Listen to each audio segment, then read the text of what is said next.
So first topic is intellectual disability. Another name is mental retardation. First point is this is also a neurodevelopment disorder.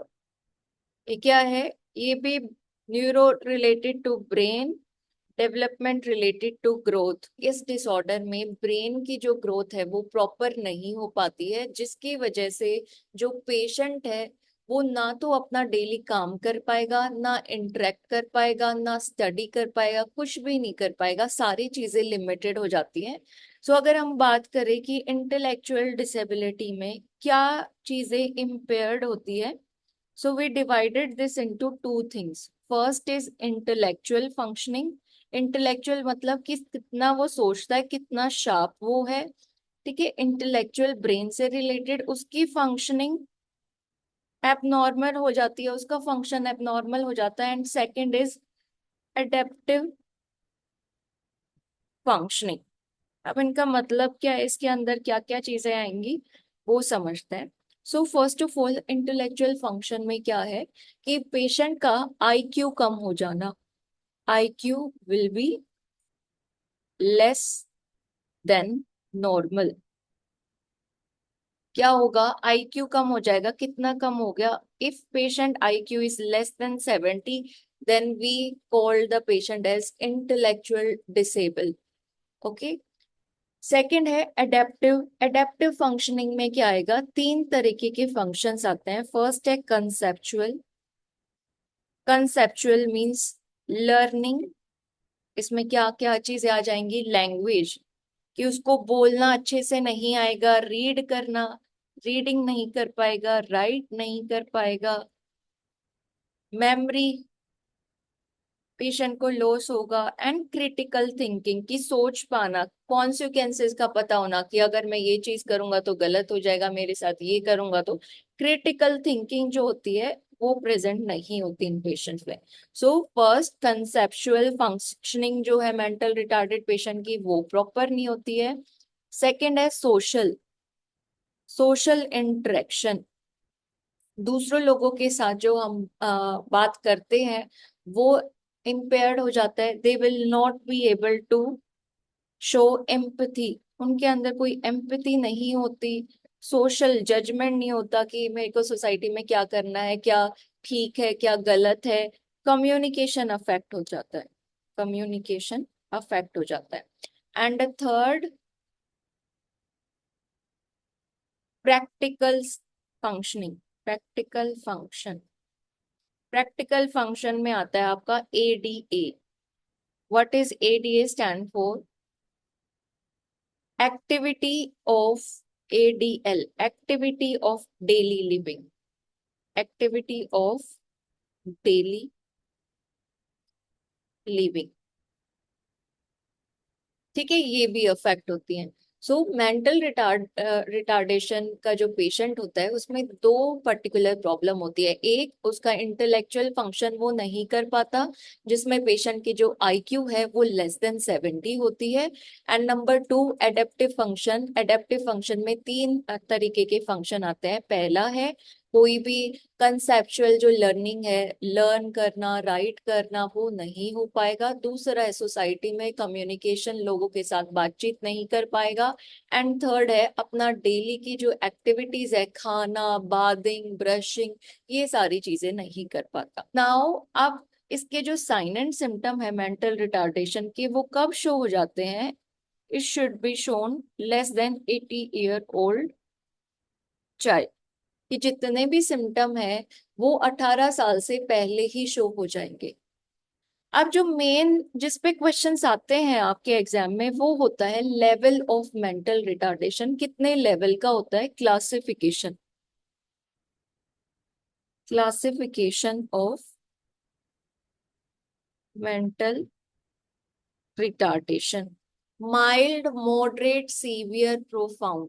चार type की classification में mental retardation है। Mild, moderate, severe, profound.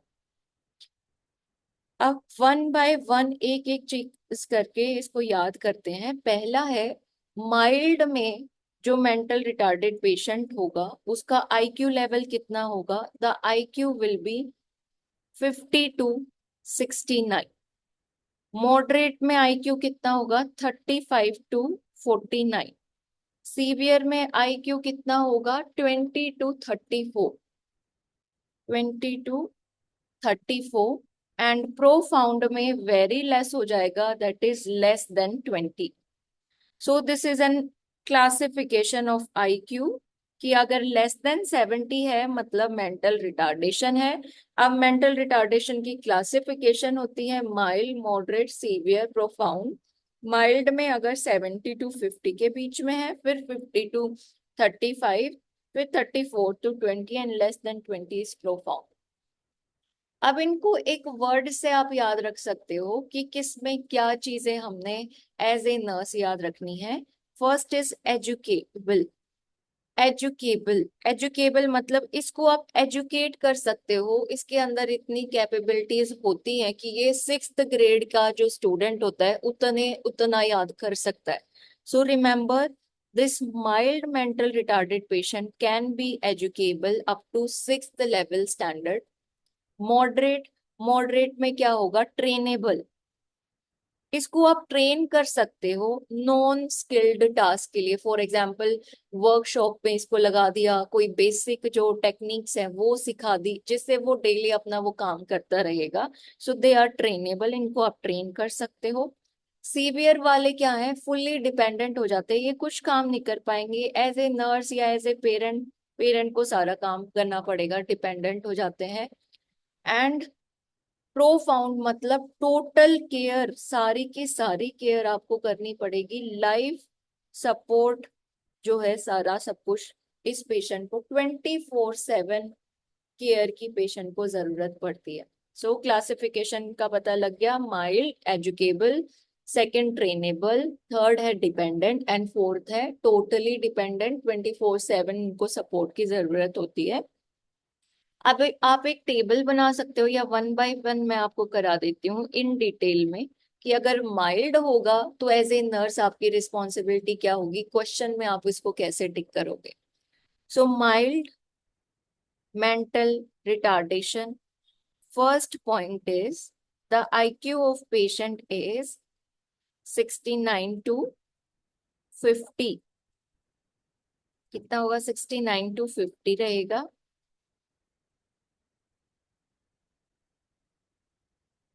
Second point, ये क्या होते हैं? इनको educate कर सकते हो, एजुकेबल। एजुकेबल का मतलब क्या है? ये नॉर्मल जो लर्निंग बेसिक एकेडमिक स्किल्स हैं वो कर सकते हैं।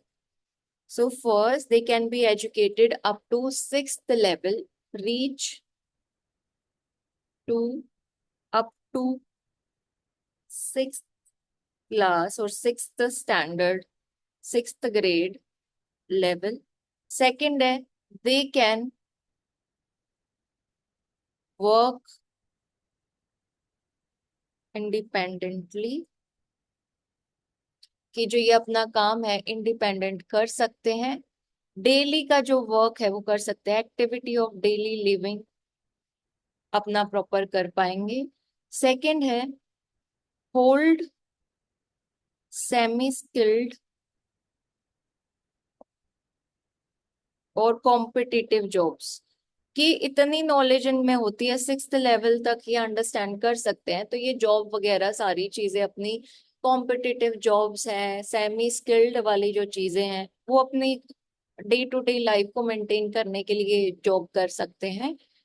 बट इनको सपोर्ट की कब जरूरत पड़ती है? They need support during illness, during crisis, कि इनकी लाइफ में कुछ ज्यादा क्राइसिस आई हुई है और कोई लीगल एक्शन अगर इनके लिए हो रहा है, लीगल डिसीजन मेकिंग में, तब इनको जरूरत पड़ती है। So they require intermittent care. Intermittent care का मतलब क्या है? कि अपनी डेली एक्टिविटी करेंगे, बट कहीं पे जब इनको दिक्कत आ गई, नॉर्मल इंडिविजुअल को भी जब दिक्कत आती है तो उनको सपोर्ट की जरूरत पड़ती है। ऐसे ही इनको भी एक्यूट इलनेस में, स्ट्रेस में, फाइनेंशियली और लीगल डिसीजन मेकिंग में अपने पेरेंट्स की या अपने लव्ड वन की जरूरत पड़ती है। ठीक है। So this is about mild retardation. अगर हम सेकंड बात करें, मॉडरेट। मॉडरेट में आईक्यू कितना था? 35 to 49।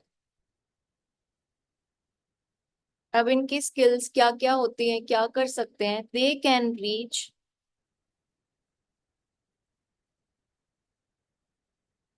Up to second standard, second grade level.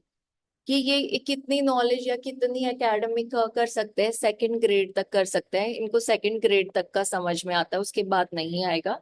सो इनको हम ट्रेन कर सकते हैं। अगर किसी को सेकंड ग्रेड तक समझ आ रहा है तो वो वर्कशॉप और सपोर्टेड वर्क में जो है हेल्प कर सकता है। So they can work in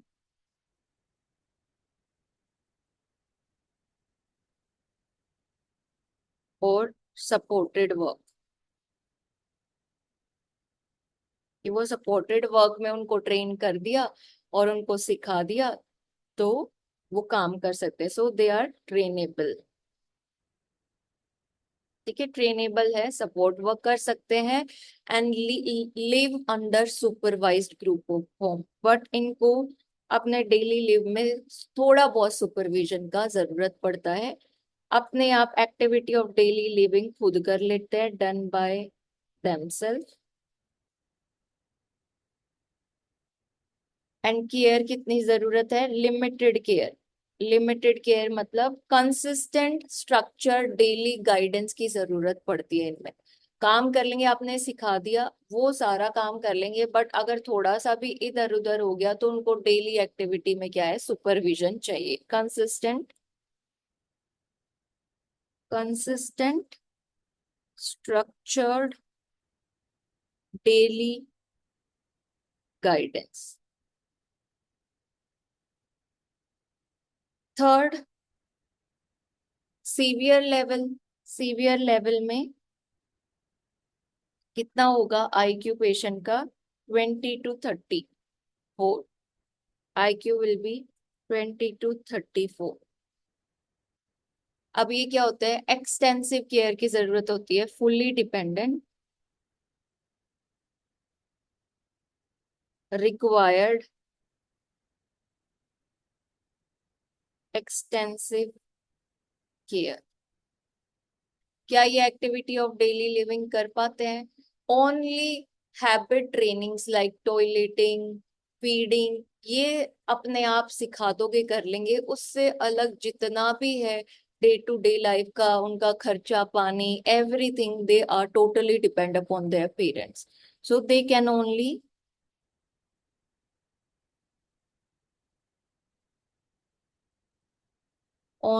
perform habit training. Habit training में अब क्या क्या आ गया? टॉयलेटिंग, वॉशरूम वगैरह यूज करना, फीडिंग, उनको सिखा दोगे इतना ही कर पाएंगे, उससे ज्यादा नहीं कर पाते। They require continuous adult supervision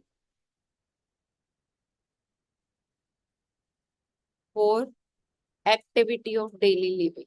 कि बाकी अदर देन दैट कुछ भी काम करना पड़ता है इनको डे में तो उसमें कंटिन्यूअसली सुपरविजन की जरूरत पड़ती है, टोटली डिपेंडेंट हो जाते हैं। And the last one is, fourth is severe. Severe में क्या है? लेस देन 20 आईक्यू इन पेशेंट्स का होगा। अब ये क्या है? Total dependent. अपना जो ये खाना पीना भी खा लेता था, फीडिंग, ट्रेनिंग, टॉयलेटिंग, ये भी नहीं कर पाता, totally dependent, not able to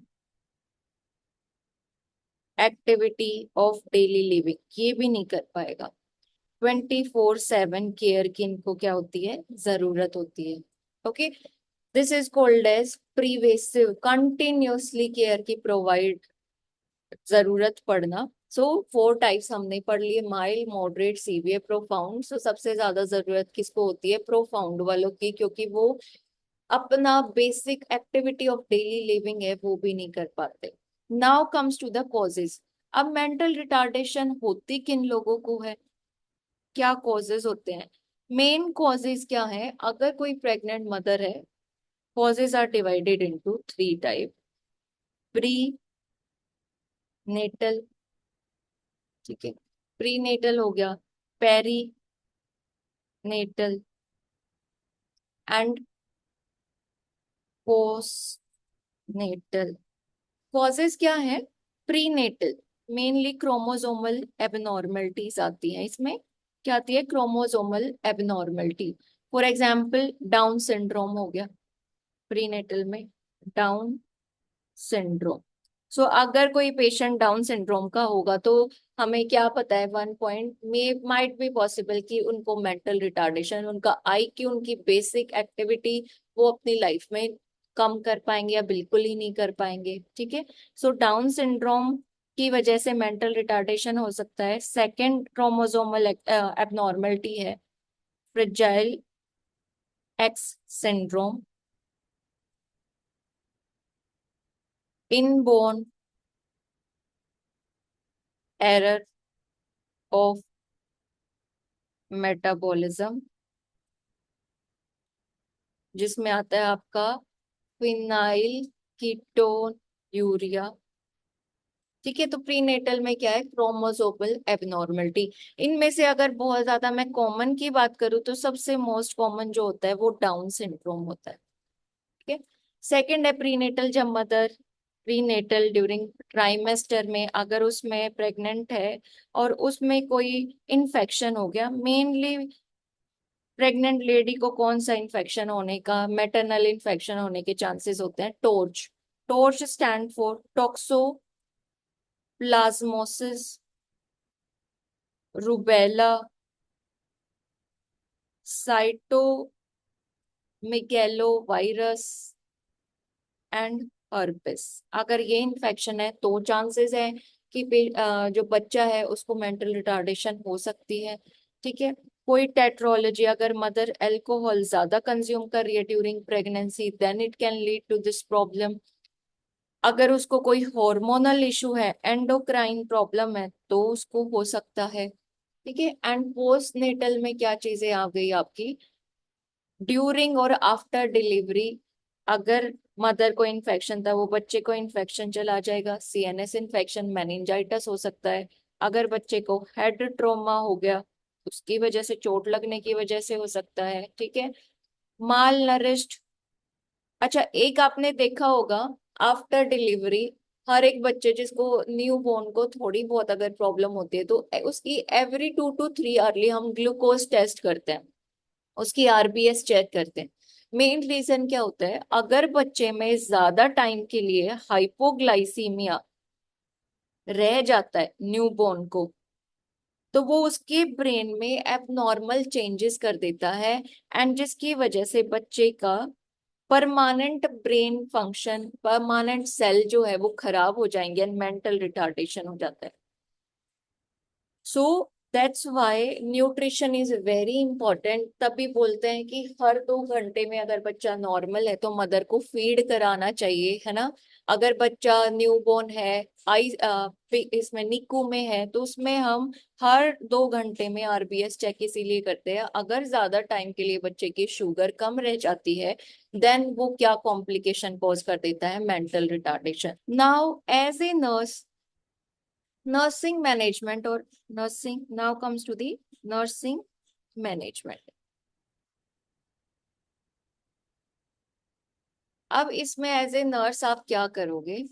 तो फर्स्ट है, फर्स्ट मेन फोकस होता है डिपेंड अपॉन कि कौन से कॉज की बात करें। अगर प्रीनेटल में आ रही है तो मदर को हम जेनेटिक काउंसलिंग के लिए बोलते हैं, पहले ही चेक करा लो, है ना। प्रीनेटल में है तो उसको टीच करते हैं कि इन्फेक्शन से प्रिवेंट करना है, टाइम टू टाइम अपने जो भी टेस्ट है वो करवाने हैं। पोस्ट नेटल ड्यूरिंग डिलीवरी हमें देखना है कोई बच्चे को इंजरी ना हो। सो ये तो क्या है? प्रिवेंशन की बात आ गई। बट अगर बच्चा मेंटली रिटार्डेड हो चुका है तो अब उस बच्चे के लिए एज ए नर्स आप क्या करोगे? तो फर्स्ट है मैक्सिमम मैक्सिमाइज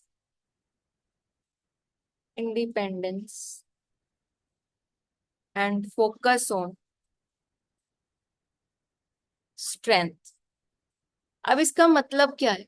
मैक्सिमाइज इंडिपेंडेंट मतलब कि अगर बच्चा माइल्ड या मॉडरेट में है तो हमें पता है वो अपनी टास्क खुद कर सकता है, तो rather than doing the task for the patient हम क्या टीच करते हैं बच्चे को? जितना वो इंडिपेंडेंटली काम कर सकता है उसको हम सिखाते हैं, उसके लिए काम नहीं करेंगे, उसको असिस्ट करेंगे जहाँ हेल्प होगी। सो इंडिपेंडेंट इसका मतलब कि जहां जितना बच्चा अपने आप काम कर सकता है उसको हम करने के लिए देते हैं। दूसरा इसमें पॉइंट है जो मोहसिन आपने बोला कि हम आईक्यू या फिर उसकी जो एज है, एज इन नंबर, जिसको हम क्या बोलते हैं क्रोनोलॉजिकल क्रोनोलॉजिक एज पे डिपेंड नहीं रहते, will not depend on chronological age कि वो 18 साल का है, 16 साल का है, 15 साल का है, बट हम उसकी मेंटल एज के अकॉर्डिंग उसको क्या करते हैं, काम में हेल्प करवाते हैं। So we will be working on, will provide care according to mental age, not according to chronological age. ठीक है तो वो 17 ईयर ओल्ड, 17 ईयर ओल्ड सब कुछ कर सकता है, बट उसका मेंटल कैपेसिटी कितनी है, माइल्ड मॉडरेट सीवियर है, किस कैटेगराइज में और क्या उसकी नीड्स है, उसके अकॉर्डिंग हम केयर प्रोवाइड करते हैं। जैसे अगर वो अपनी एक्टिविटी ऑफ डेली लिविंग नहीं कर पा रहा तो हम उसमें हेल्प करेंगे, कर पा रहा है लेकिन उसको ट्रेनिंग की जरूरत है तो उसको हम एक्टिविटी ऑफ डेली लिविंग सिखाएंगे, प्रमोट करेंगे सेल्फ केयर एक्टिविटी को, और स्टेप बाय स्टेप हम क्या है बच्चे को लर्न करवाएंगे चीजें, जो हम पहले लास्ट डेवलपमेंटल डिसऑर्डर में भी हमने किया था कि एकदम से हम बहुत सारी टास्क नहीं देते, धीरे धीरे स्टेप बाय स्टेप उसको चीजें हम सिखाएंगे, that is your responsibility. Next है कम्युनिकेशन। कम्युनिकेशन स्ट्रेटेजीज में कि आप एज ए नर्स या फिर पेरेंट्स को क्या टीच करोगे कि बच्चे से कभी भी ज्यादा लेंदी वर्ड्स में ना बात करे, कि कैसे करोगे? Use short, concise, direct and use visual aids to communicate. कि अगर आपकी चीजें वो नहीं समझ पा रहा तो आप उसको क्या है पिक्चर देख के समझाओगे। अगर आप बहुत ज्यादा फास्ट बोल रहे हो, बहुत ज्यादा लेंदी बोल रहे हो तो वो आपकी इंस्ट्रक्शन नहीं समझेगा, तो उसको हम कंसाइज क्लियर शॉर्ट वे में टीच करेंगे जो भी हम करना चाह रहे हैं। नेक्स्ट है बच्चे को अगर छोटी सी भी चीज, फॉर एग्जाम्पल अगर वो ब्रश भी कर लेता है अपने टीथ को तो उसको प्रेज करना है, क्या देना है? पॉजिटिव री इन्फोर्समेंट, कि बच्चे को पॉजिटिव प्रेज करना है जैसे ही वो कंप्लीट कर लेता है टास्क को, complete the task. Next, punishment कभी नहीं देनी, punishment should not be given अगर वो टास्क को कंप्लीट नहीं कर पाता। पनिशमेंट कोई भी हो सकती है, नहीं इसको ये बेसिक चीज नहीं कर पाता, इसको खेलने के लिए भी नहीं भेजना, कभी चोट लग जाए, नहीं, कभी भी ऐसी कोई पनिशमेंट नहीं देनी है बच्चे को। ठीक है, फॉर एग्जाम्पल वो पढ़ नहीं पाता लेकिन वो कुछ और काम ठीक से करता है तो उसको उस चीज के लिए प्रेज करना है। ओके। थर्ड है सेफ्टी। बच्चे की सेफ्टी, चोट लग सकती है तो सेफ्टी प्रिवेंशन देना है। सेफ्टी प्रिवेंशन में कुछ भी, अगर वो हॉस्पिटल में है तो साइड रेल्स पे पैडेड लगा देना ताकि उसको चोट ना लगे, सुपरविजन में बच्चे को रखना ताकि कोई भी चीजें उसके साथ मिस हैपनिंग ना हो। अगर बच्चा घर पे है तो उससे सारी चीजें दूर रखना, जैसे गर्म पानी, ठंडा पानी, कोई sharp object. So safety will always be A priority in your exam. Okay. एक फॉर्मूला होता है, फॉर्मूला आप याद रख सकते हो, डायरेक्ट फॉर्मूला कैलकुलेशन, ये वाली कैलकुलेशन नहीं आ रही, but it is good to know IQ formula कि हम कैलकुलेट कैसे करते हैं कि बच्चे का जो आईक्यू है वो है कितना। इसको हम, ये किसने दिया था, स्टेरन फॉर्मूला भी बोलते हैं। फॉर्मूला क्या है, क्रोनोलॉजिकल एज कि उसकी कितनी क्रोनोलॉजिकल एज है divided by mental as into में 100 कर देते हैं, और इससे उसका आईक्यू निकल के आ जाता है कि क्रोनोलॉजिकल एज कितनी है, मेंटल एज कितनी है, उसको मल्टीप्लाई कर दो 100 से, देन बच्चे का जो है वो आईक्यू आ जाता है। अगर आईक्यू निकलने के बाद इट इज लेस देन 70, तो हम उसको क्या कंसिडर करते हैं, मेंटल रिटार्डेशन।